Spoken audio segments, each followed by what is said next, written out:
এয়া হৈছে শিৱৰাত্ৰিৰ পিছদিনাখনৰ ভিডিঅ' অৰ্থাৎ ২৭ তাৰিখ।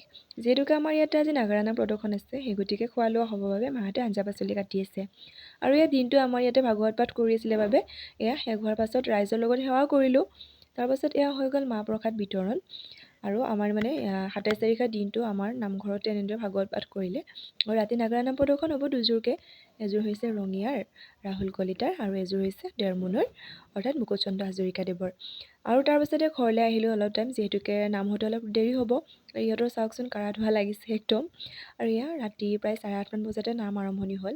আৰু অতিথিবিলাকক মানে চকীত বহোৱা হৈছে আৰু আমাৰ যিখিনি গাঁৱৰ হয় সকলোকে এনেদৰে তলতে বহিব দিছে আৰু চকীত।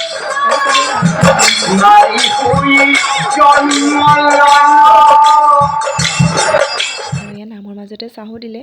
এয়া ৰাতি 12টামান বজাত টোপনি মানে ভাঙি গৈছে আৰু চাহ একাপ খাব পালে ভালে লাগে দিয়কচোন, লগত কিবা থাকক কি নাথাকক। আৰু এয়া ৰাতি 2:34ত ঘৰলৈ উভতিছোঁ।